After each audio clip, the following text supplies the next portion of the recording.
Hi mga ka-idol, tara na at mamasyal dito sa may Algubayba. Eto na nga, 6 na taon na ako dito sa UAE pero ngayon pa lang ako nakapunta dito sa may exit 4 ng Algubayba Metro. So dadaan muna tayo dito sa may Arabian Boutique Hotel, papasok sa Abra. Palagi kong naririnig ang Abra at dito pala iyon sa Bur Dubai Abra Station. Actually, nahuli na tayo kasi kung Abra ang sasabihin dito, ibig sabihin sasakay ng barko. At ang ibig sabihin naman ng Abra sa Arabic is to cross, meaning magbabarko ka or mag-ferry papunta sa ibang nayon. Nahuli na kami kasi mga 5 PM kami na umalis papunta dito, kaya lakad-lakad na lang muna tayo.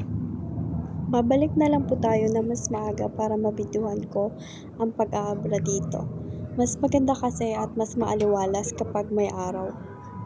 Habang nga naglalakad ay naalala ko noong 2018, meron dito yung kalapit na Alsef kung saan nag-abra ako patawid at ang bayad ay 1 dirham lang.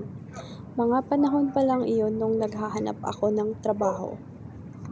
Ngayon nga ay hahanap na tayo ng makakainan at ayan, punta na tayo dito sa may kalapit na cafeteria.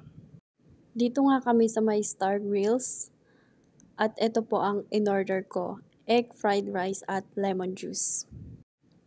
Kain na muna tayo mga ka-idol. Masarap naman ang pagkain nila dito at mura lang kumpara sa ibang mga cafeteria. Kaya masasabi ko nga na well recommend. Ayun, tapos na tayong kumain at tuloy na tayo sa pamamasyal sa may Abra. Dito pala na side yung pag-aabra. At habang nga naglalakad kami, ay may biglang lumapit na isang lalaki at gusto daw niya na kumuha ng picture. Isa siyang photographer dito. Kaya eto, mag-posing-posing muna tayo. Nagpakuha na kami ng mga picture kasi ang bayad lang daw ay 1 dirham.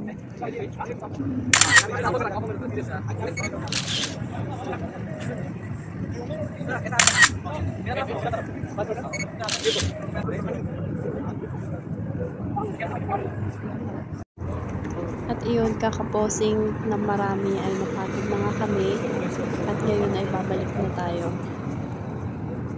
Balik na po tayo mga idol sa metro.